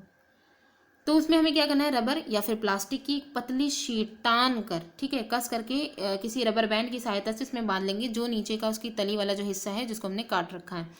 फेफड़ों में होने वाले प्रसार को समझने के लिए रबर की परत जो है उसको पकड़ करके आधार से नीचे की ओर, अगर हमें इसमें फेफड़ों में जो प्रसार हो रहा है उसको अगर हमें समझना है तो नीचे जो हमने रबर की जो है परत लगा रखी है उसको उसके आधार से पकड़ करके नीचे की ओर खींचें और फिर हम गुब्बारों को देखें। इसके बाद रबर की परत को उस समय हम देखें, उसके बाद रबर की परत को ऊपर की ओर जब ढकेल दें यानी नॉर्मल कंडीशन जो आ जाए और ऊपर की तरफ ढकेलें तब हम गुब्बारों को देखें। दोनों ही में क्या चेंजेस हो रहा है इसे हम देखें। तो यहाँ पे देखिए जो बॉटल हमने ले रखी है, यहाँ पे किस तरीके से हमने इसके अंदर जो वाई शेप की जो नली ली थी इसमें जो हमने बलून्स लगा रखे थे, ठीक है, कॉर्क के द्वारा इसको बंद कर रखा था। अब यहाँ पे जो रबर की शीट हमने लगाई थी पहली वाली में हमने क्या किया, इसको जब नीचे की तरफ हमने जब इसके आधार से घसीटा तो क्या हुआ, ये जो गुब्बारे लगे हुए थे ये फूल गए, ठीक है। और फिर दूसरी वाली कंडीशन में हमने इसको छोड़ करके बल्कि अंदर की तरफ हमने प्रेशर डाला तो जो है ये दोनों ही जो लंग्स के वो दिए गए हैं, यहाँ पे गुब्बारे जो दिए हैं वो दोनों ही क्या हो जा रहे हैं, पिचक जा रहे हैं, मतलब कि उनसे गैस निकल गई है, ठीक है। तो इससे हमें यही पता चला कि कैसे जो शेप है जो हमारे चेस्ट का, यानी कि जो हमारे चेस्ट का जो शेप जो चेंज हो रहा था इनहेलेशन और एक्सहेलेशन में, इनहेलेशन में बढ़ रहा था एक्सहेलेशन में घट रहा था, तो वो उसका यहाँ पे एक्सपेरिमेंट के थ्रू वो एकदम और अच्छे से क्लियर हो गया, ठीक है। इस मॉडल में गुब्बारे किस अंग को प्रदर्शित कर रहे थे, लंग्स को प्रदर्शित कर रहे थे, और रबर की जो परत है वो किसे प्रदर्शित कर रही थी, वो डायफ्राम को प्रदर्शित कर रही थी, ठीक है। अब आप श्वसन की क्रियाविधि को समझने में और भी अच्छे से समर्थ हो गए होंगे। अब आगे देखते हैं हम उच्च श्वसन या उच्छ्वसन यानी कि एक्सहेलेशन में बाहर क्या निकालते हैं। ये जो क्वेश्चन था इसे भी क्लियर कर लेते हैं। तो इसे एक्सपेरिमेंट के थ्रू करते हैं, ठीक है। इसके लिए हमें क्या करना है, कोई पतली स्वच्छ परख नली लेंगे, इसमें हम क्या करेंगे, कॉर्क लगा देंगे। यदि परख नली उपलब्ध ना हो तो आप कांच की कोई बॉटल या कुछ भी ले सकते हैं, ठीक है। आगे बढ़ने से पहले एक बार देख लें कि बेहतर जीवन के लिए श्वास क्यों ज़रूरी है। तो देखिए इसमें क्या है, नियमित या परंपरागत श्वसन व्यायाम, ये जो मॉर्निंग के टाइम में जो श्वसन व्यायाम किया जाता है जिसे प्राणायाम कहते हैं, उससे हमारे फेफड़ों को अंदर मतलब कि फेफड़ों में वायु को अंदर लेने की क्षमता जो है उसको बढ़ाया जाता है। मतलब कि ये जो प्राणायाम है इसके द्वारा हमारे फेफड़ों में जो वायु को अंदर लेने की जो क्षमता है उसको ये बढ़ाता है। इस प्रकार हमारे शरीर की कोशिकाओं को ज़्यादा ऑक्सीजन मिलती है, ठीक है। ज़्यादा जो है ऑक्सीजन की जो कमी है वो ज़्यादा तरीके से इसकी जो है पूरी हो जाती है, आपूर्ति हो जाती है, जिसके फलस्वरूप हमारा जो है हमें अधिक ऊर्जा उत्पन्न होती है। तो मतलब हम ये कह सकते हैं कि अगर बेहतर जीवन हमें चाहिए तो हमें बेहतर जीवन के लिए हम जो प्राणायाम है मॉर्निंग के टाइम में इसको करें, और इसके थ्रू हमारे जो इनहेलेशन की प्रोसेस में जो ऑक्सीजन लेने की जो एक वो है एक क्षमता है वो थोड़ी बढ़ जाएगी, ठीक है, जिससे हम और ज़्यादा हमारे अंदर ऊर्जा उत्पन्न हो सकती है, ठीक है। तो ये चीज़ हो गई। अब जैसे हमने एक और एक्सपेरिमेंट कर रखा था कि जो हम एक्सहेलेशन कर रहे हैं उसमें कौन सी गैस निकल रही है इसे हमें चेक करना था। तो हमने एक टेस्ट ट्यूब लिया था, उसमें हमें कॉर्क डालना था, स्ट्रॉ डालना था, ठीक है, और नीचे जो उसमें टेस्ट ट्यूब में चूने का पानी लिया गया था। तो इसे देख लेते हैं। तो जो प्लास्टिक की बॉटल है, मतलब कहने का है कि अगर कांच की जो टेस्ट ट्यूब है वो अगर नहीं मिलती है तो हम प्लास्टिक की बॉटल भी ले सकते हैं। और फिर परखनली में थोड़ा सा ताज़ा बना चूने का पानी हम डालेंगे, ठीक है। प्लास्टिक की स्ट्रॉ यानी नली को परखनली में इस प्रकार डालिए कि वह चूने के पानी में डूब जाए। अब स्ट्रॉ द्वारा धीरे धीरे चूने के पानी में फूंक मारिए, ठीक है।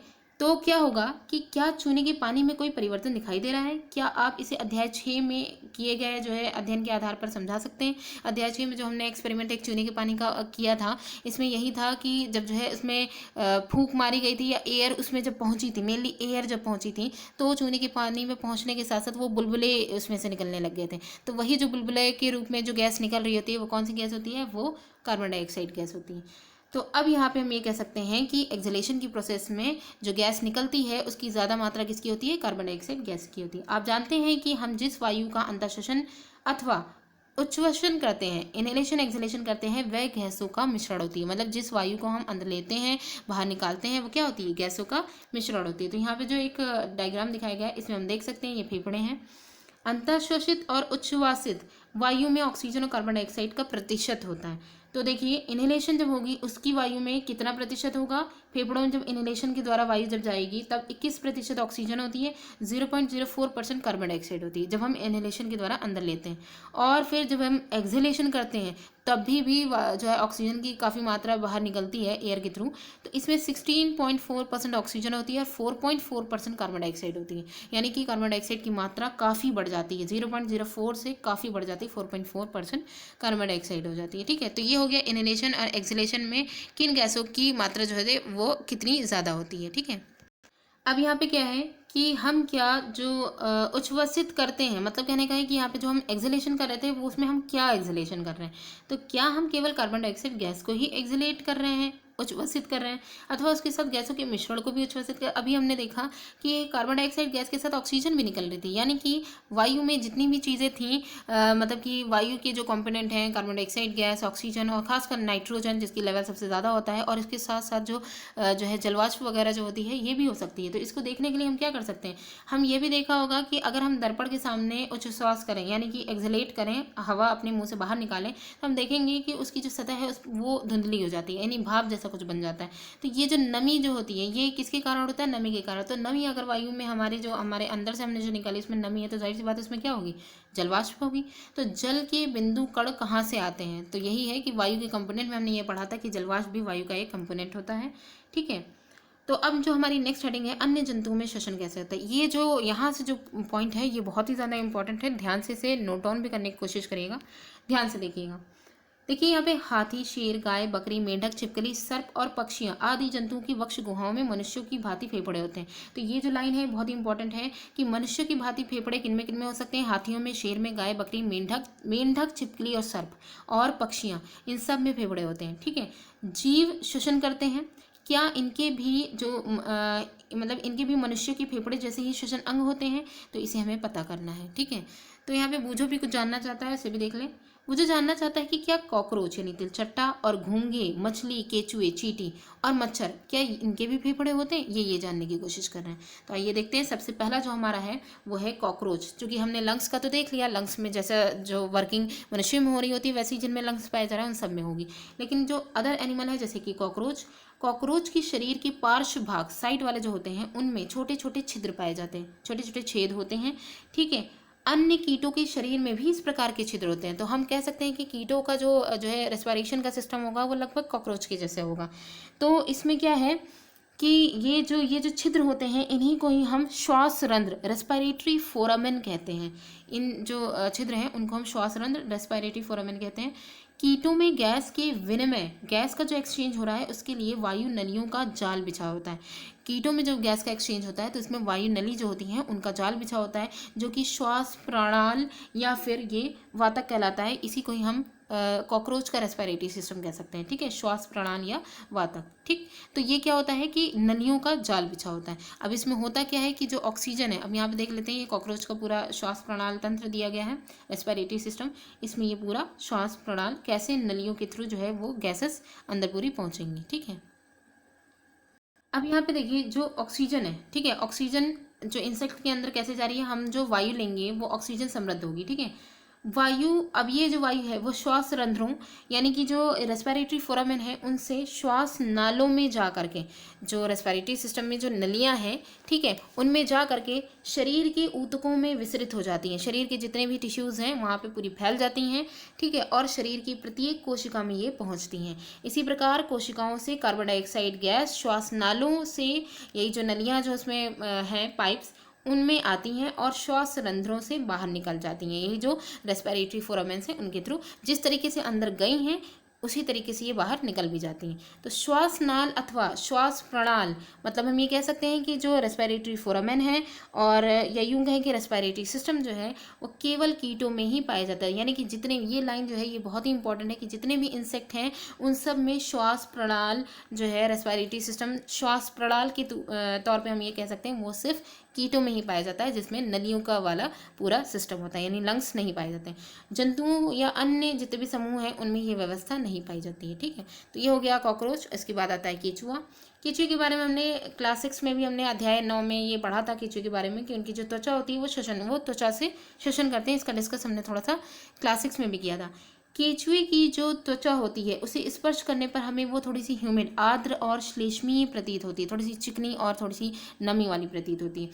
इसमें से गैसों का आवागमन आसानी से हो जाता है। यानी कि हम कह सकते हैं कि केंचुओं का जो श्वसन होता है वो त्वचा के द्वारा होता है, तो गैसों का जो आवागमन है, एक्सचेंजिंग जो हो रही है, वो ये जो त्वचा होती है इससे स्किन से आसानी से हो सकती है। यद्यपि मेंढक में, यहाँ पे ये जो लाइन है बहुत एग्जाम की दृष्टि से बहुत ही ज़्यादा इंपॉर्टेंट है, ठीक है। यद्यपि मेंढक में मनुष्य की भांति फेफड़े होते हैं, तथापि वे अपनी त्वचा से भी श्वसन कर सकते हैं। यानी कि यहाँ पे काफ़ी क्वेश्चन पूछा जाता है कि मेंढक में जो रेस्पिरेशन के लिए कौन कौन से सिस्टम इसमें पाए जाते हैं। तो चूंकि मेंढक जो होता है इसमें फेफड़े भी होते हैं, लेकिन ये त्वचा के द्वारा भी श्वसन कर सकता है। और आर्द्र और श्लेष्मी, इसकी भी त्वचा जो होती है वो आर्द्र और श्लेष्मी होती है, जैसे कि केंचुए की होती है। और केंचुए के लिए हम कहेंगे कि केंचुआ जो है वो रेस्पिरेशन किसके थ्रू करता है, स्किन के थ्रू करता है, त्वचा के थ्रू। और जो कॉकरोच यानी जितने भी इंसेक्ट होते हैं वो किसके द्वारा करते हैं, तो यहाँ वो जो है वो श्वास प्रणाल जो होता है उसके द्वारा करते हैं, ठीक है। तो ये हो गया। अब जो जल में रहने वाले जो जीव हैं वो श्वसन कैसे करते हैं। तो जल में श्वसन कैसे होगा, क्या हम जल में श्वसन कर सकते हैं तथा जीवित रह सकते हैं। अनेक जीव भी हैं जो जल में रहते हैं, तो क्या वो श्वसन करते हैं, और अगर करते हैं तो कैसे करते हैं। तो हमने कक्षा 6 में हमने मछलियों के बारे में पढ़ा था कि उनमें क्लोम या फिर गिल्स पाए जाते हैं, ठीक है। तो ये जो क्लोम जो होते हैं वो क्या करते हैं, वो जल में घुली हुई जो ऑक्सीजन होती है इसका उपयोग करने में उनकी सहायता करते हैं। जल में घुली हुई जो ऑक्सीजन होती है वो जो है कंपाउंड के फॉर्म में होती है ना, तो मछलियों में ये जो क्लोम पाए जाते हैं ये उन ऑक्सीजन, जल में घुली हुई जो ऑक्सीजन है उसका यूज़ करने में ये हेल्प करते हैं। क्लोम त्वचा से बाहर की ओर निकले रहते हैं, ठीक है। यहाँ पे बूझो एक बार फिर से थोड़ा से इनका क्वेश्चन है और कन्फ्यूज भी हैं। बूझो ने दूरदर्शन कार्यक्रम में देखा था कि व्हेल और डॉल्फिन अक्सर पानी की सतह पर ऊपर आ जाती हैं। कभी कभी ऊपर की ओर आते समय वे पानी की फुहार भी छोड़ती हैं। वे ऐसा क्यों करती हैं, ठीक है। तो इनके क्वेश्चन का भी आंसर मिल जाएगा, देखते हैं। तो पहले हम यहाँ मछलियों के बारे में जो इनकी क्लोम है उनके बारे में हम देख लेते हैं कि ये जो है क्लोम का ये यूज़ जो है वो कैसे कर रही हैं। देखिए ये स्ट्रक्चर दिखाया गया है क्लोम का, इसे देख लीजिए। ये बाहर की तरफ रहता है, स्किन से मतलब इनकी पूरी बॉडी से ये बाहर की तरफ रहता है, ठीक है। तो आप ये सोच रहे होंगे कि क्लोम किस प्रकार श्वास में सहायता करता है। तो क्लोम में रक्तवाहिनियां उपस्थित होती हैं, इनकी संख्या अधिक होती है जो गैस विनिमय में सहायता करती है। रक्तवाहिनियां या क्लोम्स जो होते हैं उनमें पाई जाती हैं, इनकी संख्या बहुत अधिक होती है, जिनके द्वारा गैसेस एक्सचेंजर जो होते हैं वो यहाँ पे हो जाता है। अभी इनका जो क्वेश्चन पूछा गया था कि डॉल्फिन और व्हेल्स जो होती हैं वो श्वास लेने के लिए वो पानी की सतह पर बार बार क्यों आती हैं। क्योंकि क्या होता है कि जो है डॉल्फिन्स, और इनके बारे में हम लोग ने डिस्कस भी किया था क्लास 6 में।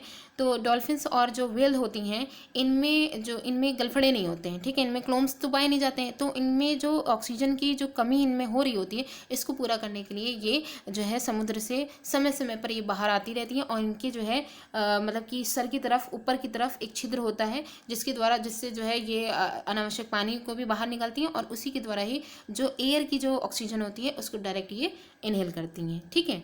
तो इसलिए ही ये जो है बाहर मतलब कि समय समय पर ये बाहर आती रहती है जब इन्हें ऑक्सीजन की ज़रूरत होती है। आगे देखते हैं, क्या पादप भी श्वसन करते हैं।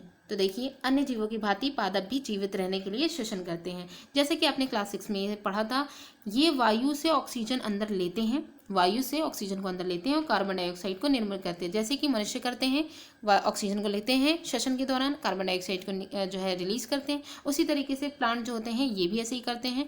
इनकी कोशिकाओं में भी ऑक्सीजन का उपयोग अन्य जीवों की भांति ग्लूकोज के, कार्बन डाइऑक्साइड और जल के विखंडन जैसे अन्य जीवों में हो रहा था कि जो मतलब कि ऑक्सीजन का यूज़ हो रहा था अन्य जीवों में, कि जो भोजन था उसको तोड़ करके कार्बन डाइऑक्साइड और जल में कन्वर्ट किया जा रहा था। उसी तरीके से प्लांट्स जो होते हैं इनमें भी जब श्वसन प्रक्रिया होती है तो ऑक्सीजन का यूज़ अन्य जीवों की भांति इसमें भी ग्लूकोज को कार्बन डाइऑक्साइड और जल के विखंडन करने के लिए ही किया जाता है, ठीक है। पादप में प्रत्येक अंग वायु से स्वतंत्र रूप से ऑक्सीजन ग्रहण करके कार्बन डाइऑक्साइड को निर्मुक्त कर सकता है। मतलब कह सकते हैं कि पादप जितने भी होते हैं उनमें प्रत्येक अंग जो है वो वायु से स्वतंत्र रूप से ऑक्सीजन को ग्रहण करेगा और कार्बन डाइऑक्साइड को रिलीज कर देगा। अध्याय 1 जो था उसमें हमने ये पढ़ा था कि पादप की जो पत्तियां हैं उनमें ऑक्सीजन कैसे उनके द्वारा लिया जा रहा है। तो उसको देखने से पहले यहाँ पे देख लें। पहले ये जानना चाहते हैं कि क्या भूमिगत होते हुए भी पादप की जो जड़ें हैं, मतलब भूमि के अंदर होते हुए भी पादप की जो जड़ें हैं वो ऑक्सीजन ग्रहण करती हैं। यदि ऐसा है तो ऐसा किस प्रकार वो करती हैं, तो आइए इसे भी देखते हैं। तो देखिए कार्बन डाइऑक्साइड गैस के विनिमय के लिए सूक्ष्म छिद्र होते हैं। चूंकि हम लोग ने ये जो है पढ़ा भी था अध्याय में भी कि जो पत्तियां होती हैं, ठीक है, उनमें क्या होते हैं सूक्ष्म छिद्र पाए जाते हैं जिन्हें हम रंध्र कहते हैं, ठीक है। इनके द्वारा क्या होती है कार्बन डाइऑक्साइड का एक्सचेंज किया जाता है, ऑक्सीजन को लिया जाता है, कार्बन डाइऑक्साइड का एक्सचेंज किया जाता है, ठीक है। तो इन छिद्रों के द्वारा, जिन्हें हम रंध्र कहते हैं, उनके द्वारा होता है। पादप की अन्य सभी कोशिकाओं की भांति ही मूल कोशिकाएं यानी जड़ों की जो कोशिकाएं होती हैं, यानी कि हम यहाँ पे कह सकते हैं कि रेस्पिरेशन प्लांट के हर एक पोर्शन के द्वारा होता है। ठीक है, तो यहाँ पे जो है पादप की जो मूल यानी जड़ें जो होती हैं, उनमें भी ऊर्जा उत्पन्न करने के लिए ऑक्सीजन की आवश्यकता होती है। तो मूल जो है वो मृदा कणों के बीच जो खाली स्थान में वायु, अवकाश में उपस्थित जो वायु होती है, उससे वो ऑक्सीजन ले लेती है। यानी जड़ें जो होती हैं वो कैसे ऑक्सीजन लेती हैं, इन्हें भी ऑक्सीजन की ज़रूरत होती है, इन्हें भी क्रिया करने के लिए जो है ऊर्जा की आवश्यकता होती है। तो ये जो है खाली स्थान, मृदा के बीच में जो खाली स्थान होते हैं, वहाँ पे जो वायु उपस्थित होती है, उससे ही ऑक्सीजन ले लेती है। तो अब आप क्या अनुमान लगा सकते हैं कि यदि किसी गमले में, पौधे में बहुत अधिक पानी अगर डाल दिया जाए तो क्या होगा? तो वो पौधा जल्दी ही खराब हो जाता है, क्योंकि उसकी जो जड़ें होती हैं, जड़ें सड़ जाती हैं कह सकते हैं, क्योंकि जड़ों को पर्याप्त ऑक्सीजन नहीं मिल पाती है। वो क्या, मिट्टी के बीच में जो स्पेस होता है उससे उपस्थित, उसमें जो एयर होती है उसी से वो जो है लेती हैं ऑक्सीजन को। लेकिन अगर उसमें पानी भर जाएगा, पानी ज़्यादा भर लेंगे तो स्पेस तो बचेगा नहीं, तो पानी भर जाएगा तो उनको ऑक्सीजन नहीं मिलेगी। तो जाहिर सी बात है, ऑक्सीजन अगर श्वसन नहीं कर रहे हैं तो फिर क्या होगा, वो मर ही जाएगा जो प्लांट है। ठीक है, अब मेन है, इस अध्याय में आपने ये पढ़ा कि श्वसन एक महत्वपूर्ण जैविक प्रक्रम है। सभी जीवों को अपनी उत्तरजीविता यानी जीवित रहने के लिए, यानी कि उनको सर्वाइव करने के लिए जो है आवश्यक ऊर्जा को प्राप्त करने के लिए श्वसन की आवश्यकता होती है। कह सकते हैं कि जितने भी जीव हैं, जितनी भी जीवित चीज़ें हैं, उन सब को अपनी आपको सर्वाइव करने के लिए ऊर्जा की आवश्यकता होती है, और ऊर्जा के लिए उन्हें श्वसन करना ज़रूरी होता है। तो यहाँ पे जो मूल वाला जो स्ट्रक्चर दिया गया था कि मृदा में जो वायु है वो कैसे अवशोषित होती है, उसे भी देख सकते हैं। मृदा के एक कण दिए गए हैं, कैसे उनके बीच में स्पेस है वो भी दिखाया गया है। मूल रूम, जड़ों का जो मूल रूम होते हैं उनको दिखाया गया है। और वायु अवकाश, तो यहाँ पे जो स्पेस है वो वायु अवकाश है, इसी के थ्रू ये लोग जो है वो श्वसन करते हैं। जो रूट होती है प्लांट की, रूट, वो श्वसन करती है। अब यहाँ पे इसके क्वेश्चन, अभ्यास के क्वेश्चन आंसर भी करके देख लेते हैं। पहला क्वेश्चन है, कोई धावक दौड़ समाप्त होने पर सामान्य से अधिक तेजी से गहरी सांसें क्यों लेता है? क्योंकि हमें पता है कि भाई दौड़ कर रहे हैं, अगर कोई धावक अगर दौड़ कर रहा है तो उसकी जो पेशी, मसल्स की जो कोशिकाएं हैं, उनको अधिक ऊर्जा प्रदान करनी होती है। तो चूंकि दौड़ लगाने पर की पेशियां जो है वो, मसल्स जो है वो अधिक काम कर रही हैं, ऐसा करने के लिए वह सामान्य से अधिक तेजी से जो है वो गहरी सांसें लेगा, ताकि उसको और ऑक्सीजन मिले, ऑक्सीजन के द्वारा जो है वो भोजन का विखंडन हो और ऊर्जा उसको प्राप्त हो। ठीक है, इसी वजह से जो है वो जो है तेजी से और गहरी सांसें लेता है। नेक्स्ट क्वेश्चन है, वायवीय और अवायवीय श्वसन के बीच में समानताएं और अंतर बताइए। हमने देखा था एरोबिक और एनएरोबिक रेस्पिरेशन, इन दोनों में। तो एरोबिक रेस्पिरेशन जो था उसमें समानता यही थी कि दोनों में ही भोजन का विखंडन हो रहा था, विखंडन तो दोनों में ही हो रहा था, लेकिन प्रोडक्ट क्या बन रहे थे, ये हम मेन है। तो जो एरोबिक रेस्पिरेशन यानी कि वायवीय जो रेस्पिरेशन था, इसमें ऑक्सीजन की प्रेजेंस थी, और जो अवायवीय था एनारोबिक, इसमें ऑक्सीजन की एब्सेंस थी। और जो इसमें एरोबिक जो होता है, इसमें कार्बन डाइऑक्साइड और वाटर जो कंपोनेंट बनते हैं, कंप्लीट पूरा जो है विखंडन होता है। एनारोबिक रेस्पिरेशन में जो है कार्बन डाइऑक्साइड निकलती है, इसके अलावा कंप्लीट पहले तो इसमें जो है विखंडन नहीं होता है, लैक्टिक एसिड भी बनता है, और अलग अलग में, जैसे मनुष्य में लैक्टिक एसिड, और जो है यीस्ट वगैरह जो होते हैं उनमें अल्कोहल बनता है। और फिर इसमें जो ऊर्जा जो होती है, जो एरोबिक रेस्पिरेशन होती है, उसमें ऊर्जा उत्पन्न होने में समय लगता है, लेकिन अधिक मात्रा में ऊर्जा उत्पन्न होती है। एनारोबिक रेस्पिरेशन में ऊर्जा उत्पन्न जल्दी हो जाती है, लेकिन कम मात्रा में होती है। जो एरोबिक रेस्पिरेशन होता है वो पौधे और जंतुओं में होता है, एनारोबिक रेस्पिरेशन बैक्टीरिया या पेशी कोशिकाएं जो होती हैं उनमें होता है, सूक्ष्म जीव जो होते हैं उनमें होता है। यहाँ पे ये दिया गया है, जब हम अत्यधिक धूल भरी हुई वायु में सांस लेते हैं तो हम छींक क्यों आ जाती है। तो हमने ये पढ़ा भी था कि जो अवांछनीय जो कण है, जब वो जो रोम जो हमारे जो है नेसल कैविटी में जो बाल पाए जा रहे हैं उनसे भी अंदर निकल जाते हैं, तो वहाँ पे जो सॉफ्ट जो लेयर होती है नेसल कैविटी की, उसमें उसको वो एक्साइटेड, उत्तेजित कर देते हैं, और तभी ये छींक आ जाती है। ठीक है, जिससे कि ये जो है अवांछनीय कण है वो वायुमंडल में वापस चले जाते हैं। फोर्थ क्वेश्चन जो है उसमें है, 3 परखनलियाँ ली गई हैं, जिसमें प्रत्येक में 3/4 भाग से जल भर दिया गया है। ए बी सी चिन्हित कर दिया गया है। परख नली में एक में घोंघा रखा है, और बी वाली में कोई जलीय पादप रखा है, सी वाली में घोंघा और पादप दोनों को रखा है। किस परख नली में कार्बन डाइऑक्साइड की सांद्रता सबसे अधिक होगी? तो देखिए, पहले वाले में तो खाली एनिमल है, एनिमल क्या करेगा, रेस्पिरेशन करेगा, ऑक्सीजन लेगा और कार्बन डाइऑक्साइड निकालेगा, तो पहले वाले में कार्बन डाइऑक्साइड की सांद्रता सबसे अधिक होगी। बी वाला जो है इसमें जलीय पादप है, इसमें ऑक्सीजन की जो है सांद्रता सबसे अधिक होगी, क्योंकि जो है पादप जो रेस्पिरेशन के साथ साथ ये भोजन भी निर्माण कर रहा है, तो भोजन का निर्माण में वो ज़्यादा ऑक्सीजन निकालेगा। सी वाले में घोंघा और पादप दोनों हैं, तो इनमें जो है दोनों का एकदम भाजपटा हो जाएगा। एक तरह से देखें कि वो जो है कार्बन डाइऑक्साइड बना रहे हैं पादप, और मतलब कि इनको रिलीज कर रहे हैं, और जो है वो है जंतु हैं वो उसको यूज़ कर ले रहे हैं। ठीक है, तो दोनों का बराबर हो जाए, तो कह सकते हैं कि सांद्रता सबसे अधिक कार्बन डाइऑक्साइड की जो होगी वो एक पहली वाली जो परख नली है उसमें होगी। नेक्स्ट क्वेश्चन है क्वेश्चन नंबर 5 में, इसमें है तिलचट्टों की शरीर में वायु प्रवेश करती है किसके द्वारा। तिलचट्टों की शरीर में जो वायु प्रवेश करती है वो हमने देखा था कि श्वास रंध्र जो होते हैं इनके द्वारा प्रवेश करती है। ठीक है, नेक्स्ट क्वेश्चन है, खामी दिया गया है, अत्यधिक व्यायाम करते समय हमारी टांगों में जिस पदार्थ की संचयन के कारण ऐंठन होती है वो कौन सा है, लैक्टिक एसिड है। किसी सामान्य वयस्क व्यक्ति की विश्राम अवस्था में औसत जो दर है, सामान्य वयस्क व्यक्ति की विश्राम अवस्था में जो औसत दर थी वो कितनी थी, 15 से 18 प्रति मिनट थी। 1 मिनट में 15 से 18 थी। और जब उच्छ्वसन होता है यानी एक्सलेशन के समय पसलियाँ क्या होती हैं, एक्सलेशन के समय, एक्सलेशन जब होता है तो इसमें दिया गया बाहर की ओर गति करती हैं या नीचे की ओर गति करती हैं, ऊपर की ओर गति करती है या बिल्कुल गति नहीं करती हैं। तो हम कह सकते हैं कि नीचे की ओर गति करती हैं। जब एक्सलेशन होता है तो पसलियाँ नीचे की ओर गति करती हैं और डायफ्राम ऊपर की तरफ अपनी प्रारंभिक स्थिति में आ जाता है। नेक्स्ट क्वेश्चन है कि यहाँ पे है कॉलम ए और कॉलम बी को मिलाना है, तो इसको एक बार देख लेते हैं कि कैसे इसमें क्या जो है मैचिंग की गई है। तो देखिए जो यीस्ट है, ठीक है, यीस्ट किसका प्रोडक्शन करता है, अल्कोहल का करता है। डायफ्राम जो होता है ये वक्ष गुहा जो है थोरैसिक कैविटी होती है वहाँ पे ये पाया जाता है। त्वचा जो है, त्वचा के द्वारा कौन जो है वो सांस लेता है, त्वचा के द्वारा जो केचुआ होता है वो सांस लेता है।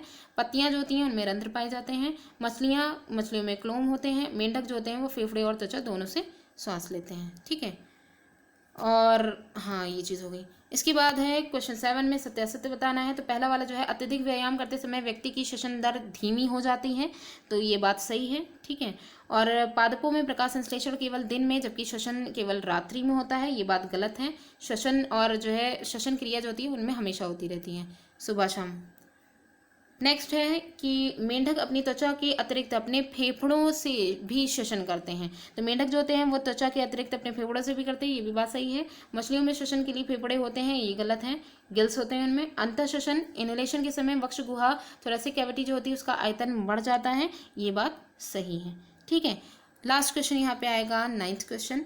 9th क्वेश्चन में है, पर्वतारोही अपने साथ ऑक्सीजन सिलेंडर ले जाते हैं। पर्वत पे चढ़ने वाले जो लोग होते हैं अपने साथ ऑक्सीजन सिलेंडर ले जाते हैं। क्यों ले जाते हैं, क्योंकि वहाँ उपलब्ध वायु की मात्रा भूतल पर उपलब्ध वायु की मात्रा से कम होती है। पर्वत पर वायु का लेवल जो होता है वो कम होता जाता है, इस वजह से वो अपने साथ ऑक्सीजन सिलेंडर ले जाते हैं।